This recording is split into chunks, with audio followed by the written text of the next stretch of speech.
What's going on, everybody? My name is Malcolm Harris, and it is another episode of What the Truck. It's November 5th, Wednesday, November 5th, here at FreightWaves in Chattanooga, Tennessee, man. Super excited to be with you guys. Thank you guys so much for being with me here for the next 45 minutes or so.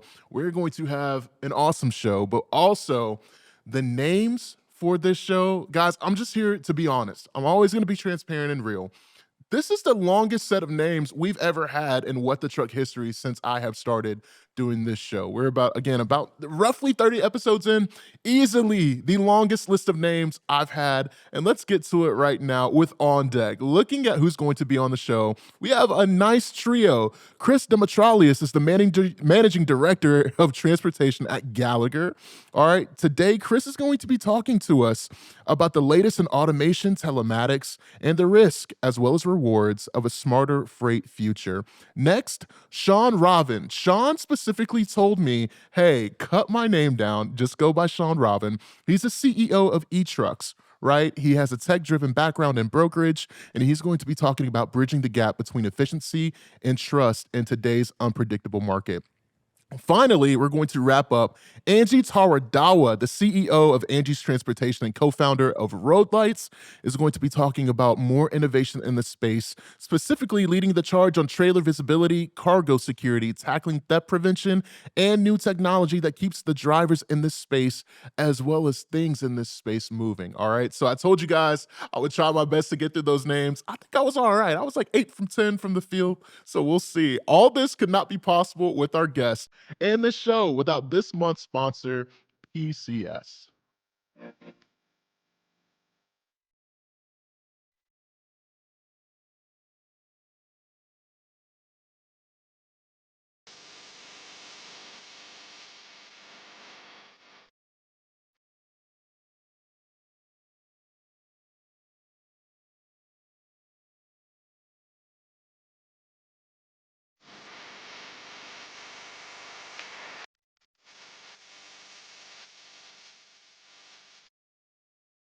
In this freight market, margins are everything. PCS TMS with Cortex AI helps carriers capture the right loads, cut wasted miles, and find profit points on every run. Because profit, not volume, is the new payload. See how at PCSsoft.com. Special shout out to PCS Best in Show. We're actually going to have Danielle Villegas joining us on the show on Friday from PCS to talk about all the things. So huge shout out to them.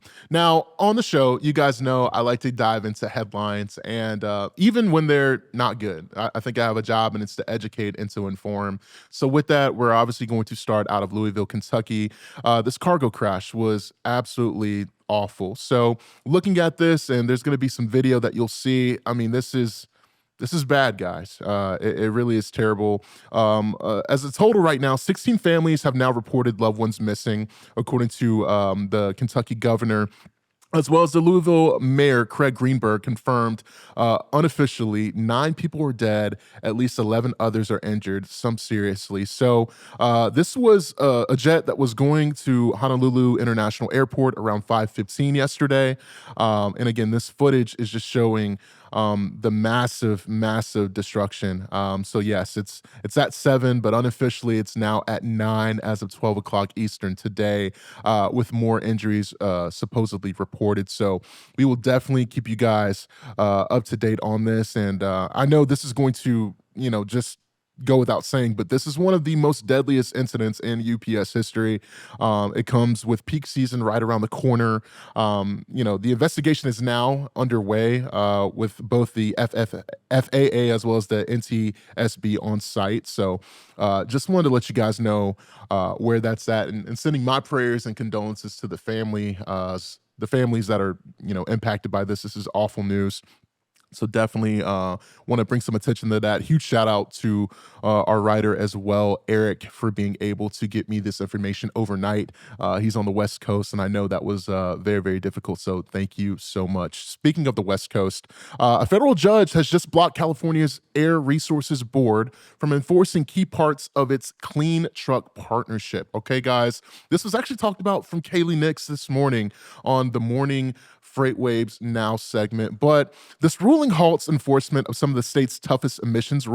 For now, including limits to diesel truck sales, this decision is a major win because obviously it's overstepping the authority when it comes to CARB. That's what the argument was, but it's going to put pressure back on Washington and state regulators to figure out how to balance sustainability and realistic adoption timelines. So we're going to unpack this and continue to monitor it, right? What this is going to look like in terms of investing in zero emission trucks, and for the carriers watching for the sidelines, how this is going to impact them as well. So definitely something to keep on the look for. Special shout out as well to John Kingston for getting the story out to us as well. And then finally, looking at this from Uber Freight, Q3 numbers are in and steady but complicated. Looking at this, revenue came in flat compared to last year. Even as the company delivers segments in terms of major growth, the overall takeaway from this, guys, is the freight side of the business is holding ground in a weak market, but margins are still tight, all right? So when it comes down to this,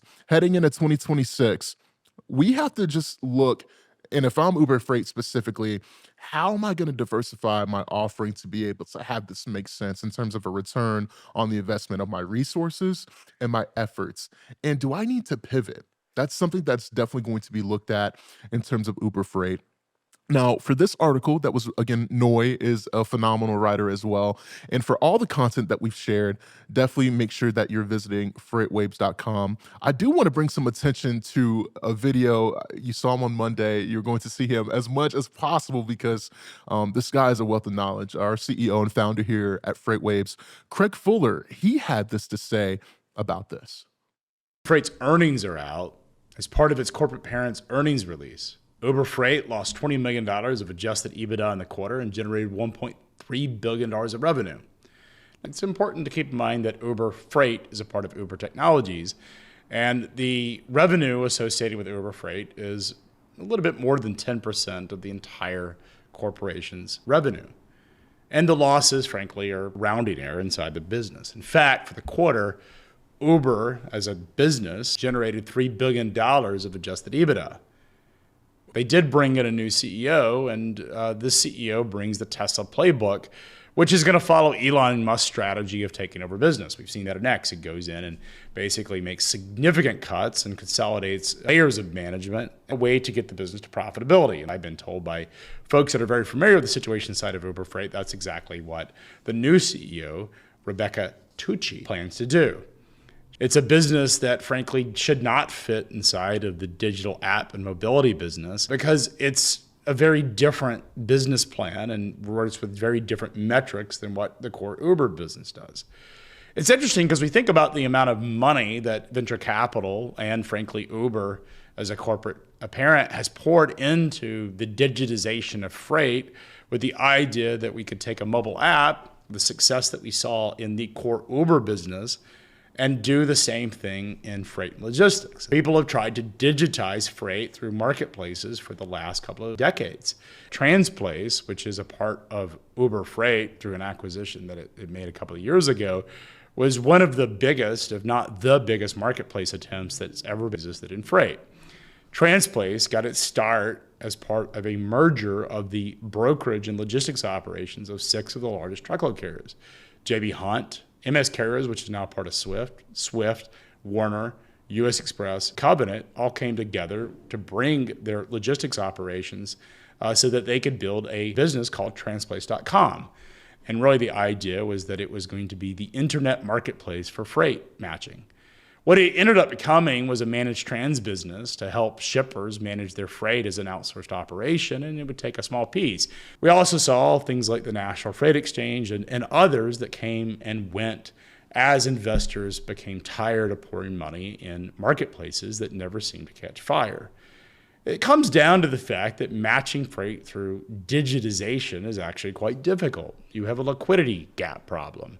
And regardless of the attempts and the amount of money, freight still is an analog business.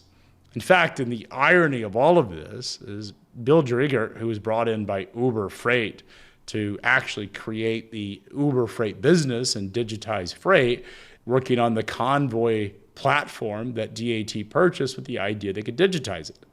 Now, one of the advantages that DAT and Truckstop is they already have liquidity. It always struck me as odd that Uber and Convoy and all of the venture capital dollars that poured money into these marketplaces were doing so by becoming a freight broker in itself. It is a difficult path to build liquidity. And really, this marketplace, because of the relationships that exist and the vastness and the fragmented nature of it, is still a broker-centric market. It's very similar to what you see in real estate, where real estate platforms like Zillow have tried to disintermediate the real estate agent, only to find that they're incredibly dependent upon it. And thanks so much again to Craig for being able to hop in here and give us some substance, as well as some takeaways, and much on that coming from Craig as well as our writers. Again, freightwaves.com. And let's transition and go from one C name to another C name, from Craig to Chris. Chris, thank you so much for being on the show. How are you doing today? Doing great, Malcolm. Thanks for having me. Really looking forward to the conversation. Likewise. Thank you so much for being here. And let's jump right into it and stick on to I would say, the overall arching theme of autonomous vehicles and automation, because Waymo's recent approval to test AVs in NYC, it's going to show how quickly autonomous tech is moving into these complex urban environments. So, from an insurance perspective, walk us through the unique risk that AVs introduce for fleet operations and operators specifically, Chris. Malcolm, thanks for that question. Of course. I actually look at the risk element in a kind of an inverse situation. I think about the way that the insurance community looks at it, but I really think that, aside from some of the ups and downs of first initially starting this up, you're going to have more of a de-risking because you're going to have limited human error. I think that that's still 5, 10, 15 years out where you're going to be able to fully, have fully automated level 4, say. But I think de-risking is actually the real conversation around there. Like, okay, for the insurance community, the biggest concern or consideration, from their point of view, is the unknown. How are you going to be able to rate something in an underwriting scale if you don't really understand how that's gone through the system? So I think the other risk from the fleet operator side is financial outlay, infrastructure investment in people, coaching, and both the tech and how you monitor it and coach those people would be the most obvious risks. Definitely, Chris. Now, talk to me a little bit about specifically semi-autonomous and autonomous systems, right? How does this change the way insurers evaluate, liability and assign risk when it comes to this specifically? Yeah. Good. I think that's kind of what the industry is grappling with a little bit right now, too. And I think Yeah. that one thing I probably should say right off the bat, I think there's a big difference in automated or automation in urban areas, like when you see Waymo and the self-driving automated cars versus where we are with the self-driving trucks going down the road. But I think that the insurance community is going to lag a little bit because of the lack of case law. Because Yeah. we'll probably get into a little bit about what do we mean about that, litigation, things of that nature, and maybe a few other questions here. But I don't know if the underwriting community is going to change too much in the short term until we understand how these claims or lack of claims will flow through the system, both in claim administration and in litigation and case law. Are there lessons specifically, Chris, that other industries can adopt when it comes to applying and minimizing this liability exposure that comes with this? Yeah, I think when I think about the automation piece of this, I don't know how many people know this, but let's compare auto manufacturing, right? Most people probably don't know that the first real automation in auto manufacturing was in the early 1900s, but true robotic automation started in 1961. That's a long time ago. That's But such a long time. yeah, but Holy what's smokes. interesting is it's kind of like the curve of tech, right? Malcolm, you start, and then once the tech starts catching up, then that curve goes vertical. And I think Yeah. we're starting to see more fully automated, manufacturing. So when I think about that, I think the same thing's going to happen. I think we've been in level 2 automation for automobiles and for trucks for almost a decade, right? And I think that, honing the craft, understanding, mapping, infrastructure investment, building everything out, is kind of where we are in that system right now. But as far as reducing that liability exposure, it's going to happen, like I said, with reduction of human error. I think the efficiency becomes better. The more you're able to invest in the technology and coach it and utilize it, and again, reducing human error is going to be a big piece of that. Let's shift gears to telematics and AI driven risk. All right. How are these tools, specifically when it comes to safety metrics, they're transforming underwriting? And we talked a little bit about that earlier, but how are these tools shifting the traditional loss based model to real time data driven assessments? How is that happening right now, Chris? Yeah, so thanks for that. I think we're seeing we've had varying levels of underwriting that have attempted to do this for I would say the last 15 years, where people are trying to tag telematics to a rating structure, right? But I think that we're still kind of a little bit in a situation where we can't really trust that 100% because we're not all the way into that mix yet. But I would say that, as I mentioned before, the underwriting probably won't change that much until we see an actual reduction in the losses in the data, right? So Right. we'll talk a lot about tech. We'll talk about the implementation of the tech and then execution on how do you coach it. And those are the things that are actually going to drive the insurance side, right? We've seen 50 straight quarters of auto liability rate increases in the 10% range. Right. And there isn't an end in sight right now. The insurers are continuing to see deteriorating results, right? You have increased cost of equipment, you have higher litigation costs, and the insurance carriers are just trying to catch up. So, do I see an end in sight in the near future? Not necessarily, but hopefully, as we continue to evolve into this automated tech, we'll see some of those claim numbers begin to reduce. That's when you'll start to see that really take shape. Thank you for that, Chris. Now, great segue into my next question because I want to talk about fleet operators specifically. How can they leverage their existing telematics systems to improve insurance outcomes and lower these costs that are currently being seen? Yeah, that's kind of been the age-old question. I think that's a really good thing for us to understand how that all started. I think you had a lot of people that started with implementing telematics into their equipment, and the insurance carriers would give them credits for it, right? Well, it very quickly turned to, well, it's not really having an effect on the claims. So how do we move it down the road a little bit here? So I don't feel that any type of automation is necessarily a key. There are a lot of really good systems out there that are doing a really nice job of continuing to evolve as well. But I think that the most important piece of that is the actual implementation, execution, and having the infrastructure of people to be able to coach those drivers to help reduce not only the frequency, but that severity.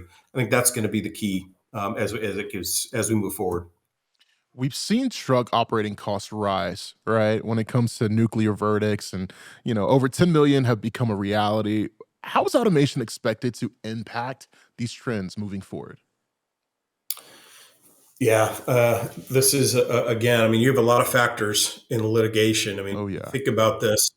Um, you have in the last 4 years, you have private equity that's actually funding some of this litigation. So they're seeing money being made in that. I think, as we continue to move forward with that, the implementation, again, the reduction of human error. If you think about this, over 90% of all accidents are because of human error. And human error can be anything from speeding to bad decision making to drunk driving, things of that nature. But if we can turn that corner on taking that human element, at least not you're never going to all take out all accidents, but by reducing the human error, I think you're really going to see how that's going to affect that trend line on the litigation. I mean, it's yet to be seen, but I think that's going to make a big difference once we're able to go to that full automation at level 4, where you've got the majority, if not all, of the automation being done by the vehicle.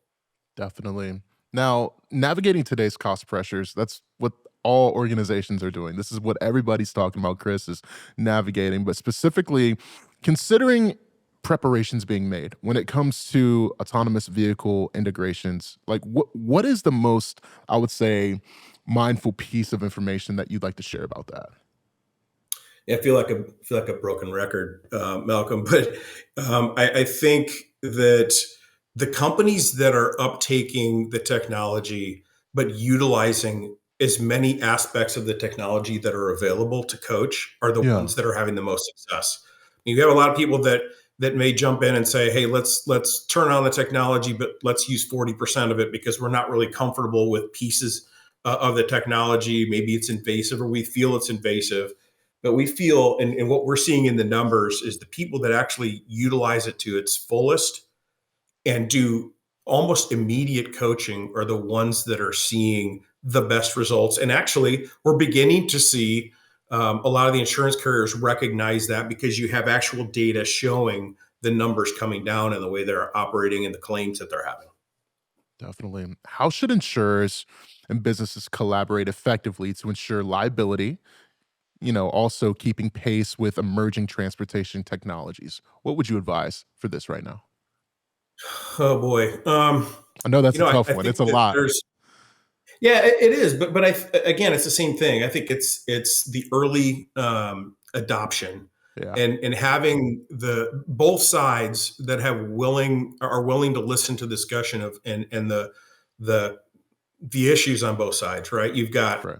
You've got a financial outlay from the clients that are trying to do it. Is it going to pay off for me? What's going to happen? You got the insurance carrier saying, is it really going to lead to having a reduction in claims, things of that nature? I think that, we're seeing a few insurance carriers attempting to utilize the technology within their underwriting parameters.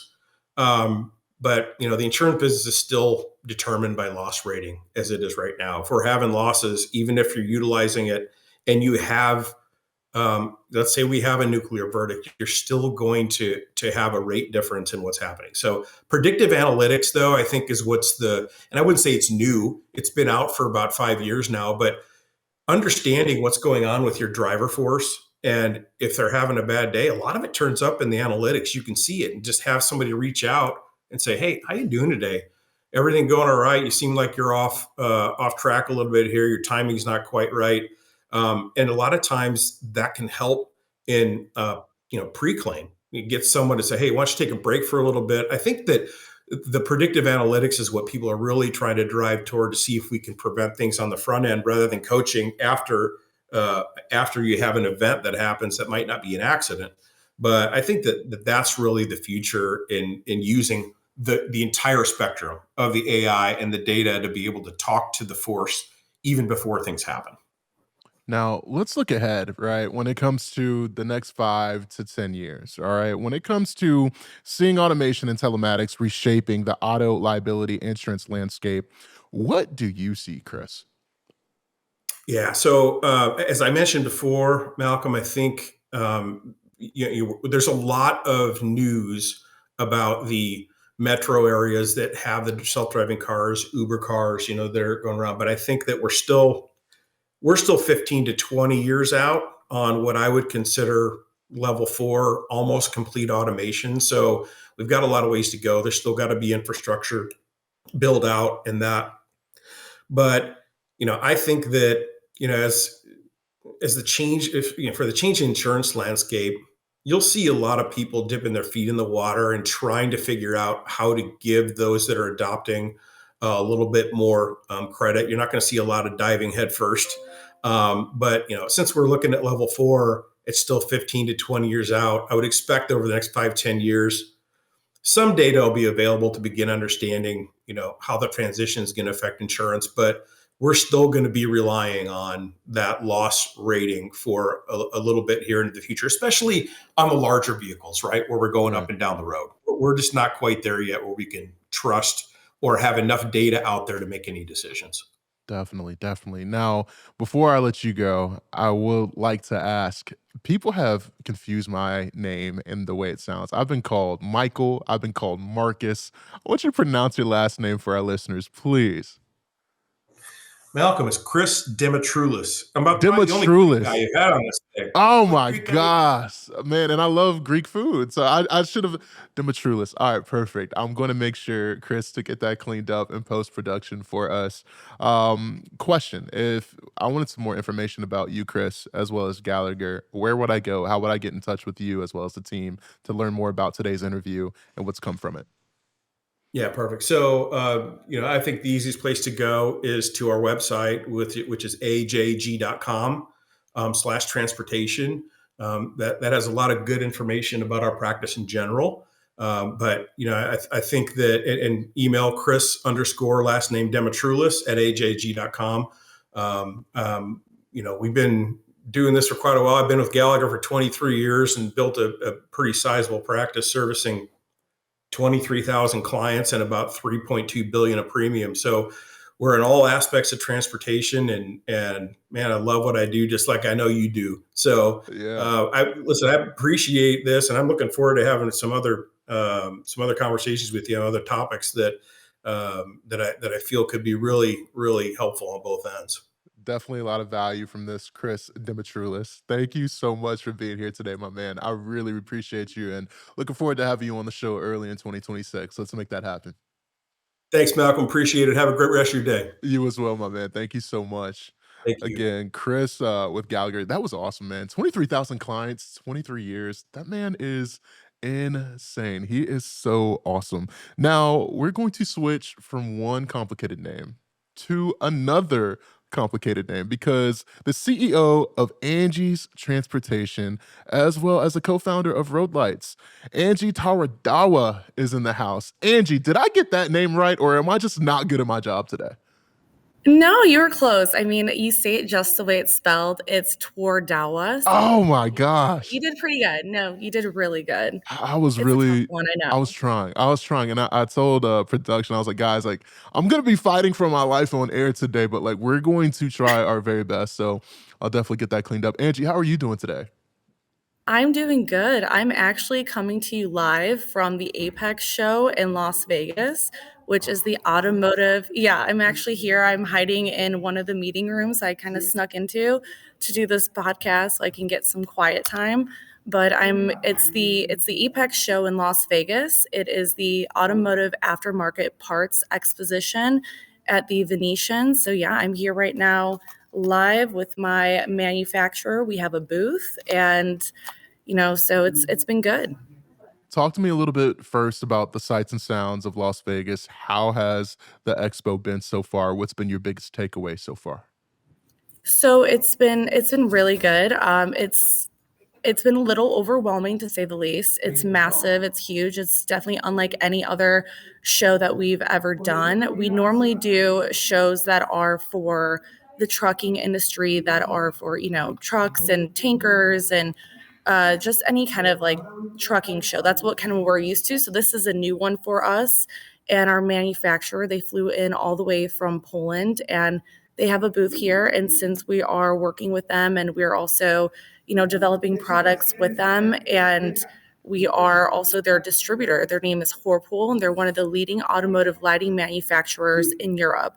So they flew all the way here just for this, and they have their booth here. We actually loaded up our own truck and trailer, our own Angie's truck and trailer with our booth. Our trailer came here to Las Vegas from St. Louis, Missouri, and we offloaded it and set it up. But yeah, this is unlike anything we've ever done before. But it's been a really pleasant surprise to see that it's not just automotive parts, it's also heavy duty trucking parts and lighting manufacturers and just resellers. Everyone is here, and we've been walking around and looking at everything, and it's been really great to connect. That's phenomenal. Now, Angie, your career has been everywhere. I mean, you've done this Yeah. and just dove into transportation. Walk me through what's kept you here and how did this all start? Because I mean, you're the CEO of your own business, you've co-founded another business, you have several collaborations throughout the industry everywhere. I mean, this is you until the day it's done. How did this all start? Yeah. Give us kind of the background of that. Absolutely. So for anyone that knows me, they know that I live and breathe trucking. Like it's my life, and I take it extremely seriously. It's what I've sacrificed everything in my life for this industry. And how I got into trucking was my dad was a truck driver. He was a company driver. He started working for Swift, and then he became an owner operator, and then he started his own trucking company. So I grew up raised around trucking with him. I grew up on the truck with my dad, going on the road with him. And then we grew up me and my brother, who's also my business partner, Raphael Twardawa, we grew up working for his trucking company. And then when my dad just wanted to go back to being an owner operator, he's not the office type. That's when me and my brother, almost 15, well, this November is actually our 13th year, our 13th anniversary for Angie's Transportation. So 13 years ago, we started Angie's. And then we started with one truck, one trailer, and we grew the company, we built it, and we've been doing Angie's ever since. And then 3 years ago, we started Road Lights. And I think that kind of stemmed from my passion in safety and trucking and transportation and just dealing with everything firsthand. I mean, dealing with litigation firsthand, accidents, safety, just all of that. This kind of, it stemmed from that. Our real world experience in the trucking industry stemmed from that, and creating Road Lights and just trying to help the industry and push it forward, and always doing my best to just advocate for this industry. Now, you said this line, and I've been doing some research. You're a female in freight hustling 18 wheelers. Yes. All right. Rick Ross is one Yeah. of my favorite rappers, and he has a song called Hustling. Every day I'm hustling. That's Yeah. something I love. How did you get this mentality, especially being, I would say, obviously in a space that is predominantly driven by men? You found so much success very, very early in your career. Gosh, thank you. Thank you for that, Yeah, Malcolm. of course. I wouldn't, I don't know if I'd, call it success. I think it's just never giving up. And I think what really helped was my dad came here. He immigrated here from Poland in the 80s. So he has this, that immigrant mentality, of achieving the American dream. And he instilled that into me and my brother. So I've always had that engraved in my brain of the American dream and achieving that. So I just want to make my parents proud. I think just like any kid, they want to make their parents proud. I want to make my mom and dad proud that they came all the way here from Poland to give us a better life and to chase that American dream. So that's what we're doing exactly too, is, following those footsteps. We were trying to chase that American dream and trying to change the world and make an impact. That's just what it's about. We want to try to make an impact in this industry. And I definitely found, it took a while, but I definitely found my footing in the trucking industry. It took years to get there, but I feel like I found my place in this industry, and I wouldn't want to be in any other industry. This is where I feel the most comfortable, is being in trucking and dealing with customers and drivers and safety directors and everyone that's involved in this industry, dealing with everyone. This is my comfort zone, which sounds so bizarre and so weird, especially when I'm telling my friends. I'm like, I don't really feel comfortable in any other setting except for when I'm walking through like a warehouse or a terminal.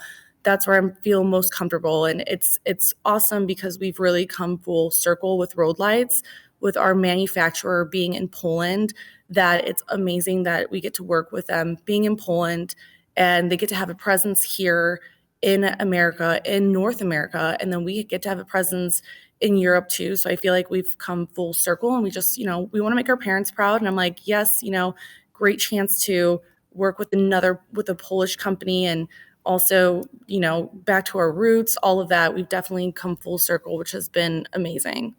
That is amazing. And I know we've talked about Angie's Transportation, but I'm glad that you kind of segue us into Road Lights, because what makes Road Lights specifically different when it comes to your approach, when it comes to whether it's trailer visibility, cargo protection, what makes it stand out in comparison to everything that's already here? I mean, there's so many platforms that do something very similar. What makes Road Lights different? So what makes it different is that our product, it does not exist here in the US or in North America. It doesn't exist. We've been working with Whirlpool, our manufacturer, our team of engineers, and our diesel mechanics and their engineers to make this product. So there's two parts to it. So the first part is going to be hardware. We have lighting hardware that gets mounted on the ICC bumper of a 53-foot trailer, and it helps drivers see the farthest point of their trailer when they're reversing. And then the second part of it is we also have motion sensor lighting that helps drivers also see when they're reversing. The closer they get to an object when they're reversing, it engages, and the light will flash red, and it will be a solid red whenever they are within 1 to 2 feet of the object when they are reversing. But on top of that, what we recently just did with the motion sensor lighting is we are developing a software, and we are adding infrared to the motion sensor lights that will detect human presence.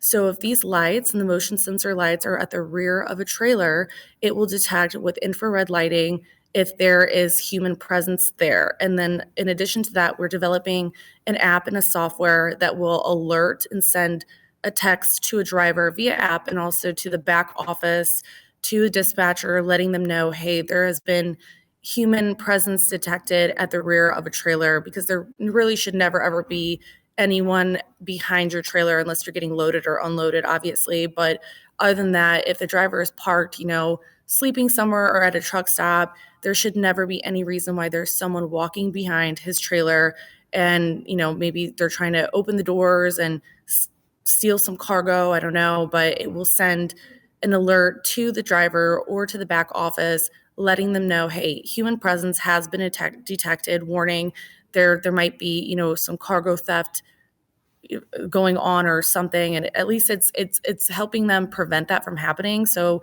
the driver will wake up and see it, or if he's sleeping, he'll wake up and see it, and he'll be able to call the authorities. Just do something about it. It's about detecting it and preventing it.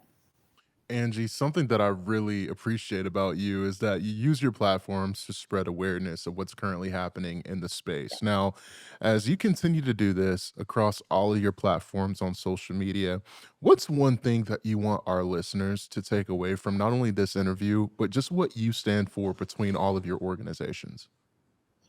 So, what I want our listeners to take away from this is that we want to always protect fleets, drivers, protect the cargo, and we want to protect the general public. That's what we want to do. We want to, you know, be innovative, move forward into the future of trucking, and be innovative and just, protect fleets, trucking companies, drivers, and the general public, and get us moving into the future of trucking. That's what I want everyone to take away from this, and that's what we are doing is, we want to prevent cargo theft. We want to protect our drivers.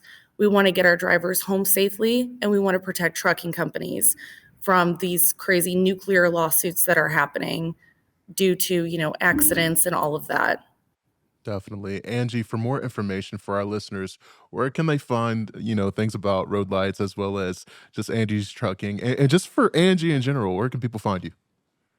You can just find us on our website, which is roadlights.com. And then we're on LinkedIn as well. I have my LinkedIn page, and we have our Road Lights LinkedIn page and our Angie's Transportation page. And then we also have angiestrans.com as well. That's where you can find us.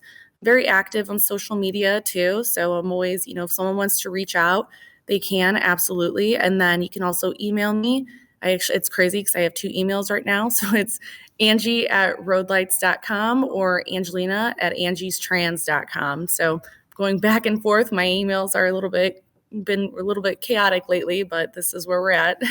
That's all good. Angie, thank you again for being on the show and looking forward to you coming back on the show hopefully next year and Yeah. giving us some more insights. And good luck at the expo today in Las Vegas.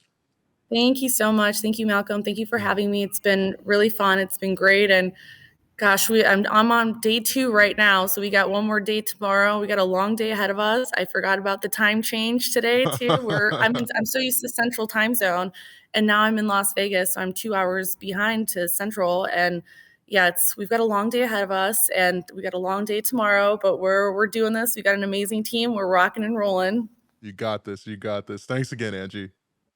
Thank you so much. Thank you. And that was an awesome segment. Now, leading us off into the last segment of the day here on What the Truck. Listen, he is pulling off the bald look better than I can. I'm just going to be honest. This man is awesome. He's smiling because he knows he is.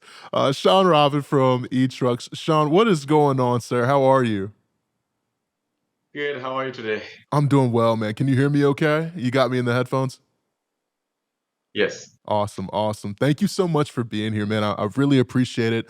Want to talk to you specifically and just educate our listeners, right? Because I want to understand exactly eTrucks. What is it? How did we get here? The floor is yours.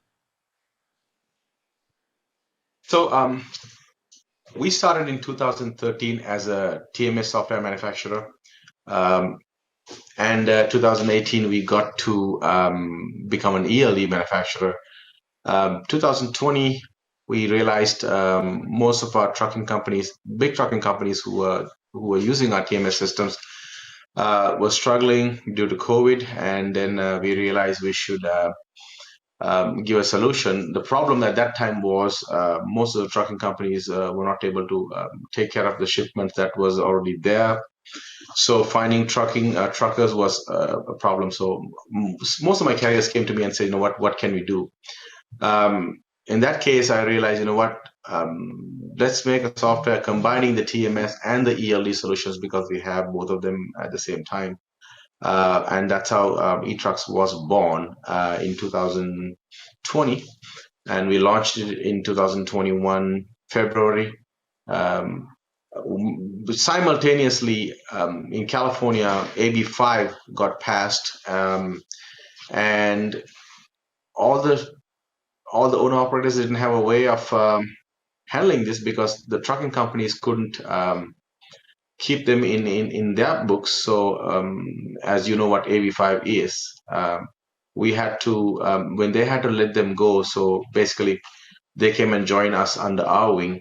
And all the shippers who wanted their jobs done too came and signed up with us. So we created that process pipeline between shippers and connection between shippers and the truckers as a platform for them, so that they don't have to be going and doing things on their own because of AB5.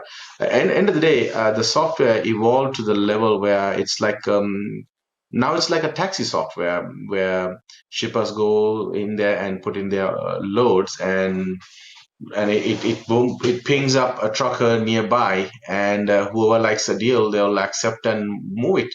So it's pretty compliance with AB5 and pretty compliance with the brokerage part of it with FMCSA.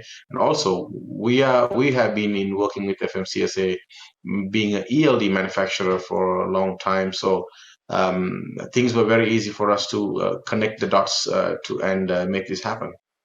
Now, Sean, you talk about pricing, obviously being transparent and emphasizing fixed rates within the platform. Why is this so critical when it comes to shippers? And how do you maintain this when this market is doing this thing where it's fluctuating, as we all know it does year over year? In our opinion, market doesn't have to be like that. But look at any other industry. It's not this, like you say, as trucking. If the pricing is always based on what, if somebody wants a quotation on a shipper on a load, the pricing is done based on not on what is being paid to the trucking company. The pricing is done on what's fair, but what's paid to the trucker is not the fair amount. They go off a national rate that is what's going for this month, for example, $2 and some change or whatever it is. So what we did is we understand that the shippers are doing the right thing by, they understand the demand and they're paying the right thing, but the truckers are not getting paid the right amount. So by streamlining between the shipper and the trucker, where you see they get to see exactly what the actual load paid, and they're more pumped up to do that load and very enthusiastic towards taking that load and doing a good job, versus the other way, which is happening right now. So the industry could be really streamlined and pumped up and have a nice, beautiful situation between the shipper and the trucker. And that's what we create right now. Talk about the technology, Sean, behind the scenes. What's currently powering eTrucks to make life easier for users and those involved within the eTrucks umbrella? As you know, everything is going digital transformation. Nobody's using pen and paper anymore. For sure. Trucking industry, I think, was one of the last ones to do that. So what we did is from starting from the customer, where he back in the day send an email or fax or whatnot. No, let's just say mostly email. It goes to the trucking company or broker, and then they have to figure out who they're going to send it out to. So there's a bunch of hurdles that has to go through. By the time it's noon or too late to pick up the load, if there's a perishable load that needs to be picked up, and it's always a problem right there. So what we did is we bridged from starting from customer to the trucker and all the way back. So the load starts from the shipper, customer, and it goes all the way to the end and comes back. Everything is digital. There's no paperwork involved at all, except the bill of lading, because sometimes bill of lading needs to be picked up from the shipper's location and needs a wet signature. But that also finally you upload a picture once you take the things once your job is done, which allows the billing to be faster, which allows the original shipper to have understanding of the load and peace of mind. Definitely. Two more questions for you, Sean, because I'm very curious about this one. Feedback you're hearing specifically from shippers that is showing eTrucks is making tangible differences. What does this look like in terms of whether it be efficiency, cost control, or just reliability? What are some feedback you're currently getting right now? Efficiency wise, knowing where your load is, knowing your load is getting picked up and it got picked up on time. So that way, when it's getting delivered. So all those at your fingertips is very essential. Our system actually, once the shipper enters the load to the system and a trucker accepts the load, they connect, and until the loads get delivered, the GPS connection is established between those two people, and then they have peace of mind to know when exactly where the truck is and when it's going to come. And even if there's a delay due to Mother Nature or electronic logbook limitations, when the shipper knows that, okay, this is in transition and there is a real situation and we all are facing, it makes more easy. That's what we say. Transparency is important, but also on the load itself, that we are very keen to make sure that the shipper has the information at the fingertips, and everything is done in front of their face at the fingertips. Now, final question for you, Sean. What's next in terms of innovative moves that's currently happening at eTrucks? What should myself as well as our listeners be on the lookout for? Hopefully there will be enough truckers. The current environment, if we have if we are going to run into shortage of drivers and trucks, which there is a good environment situation that is affecting. Within the next 24 months, we are thinking of adapting. If that happens we we love our truckers. We want them to have everything the best, but we might adapt to autonomous trucks to fulfill the shipper's needs. That's what it's in the books for. Great. Sean, for information for people on the show to find you and have more information about eTrucks, where can they go to find you and contact you? What's the best way?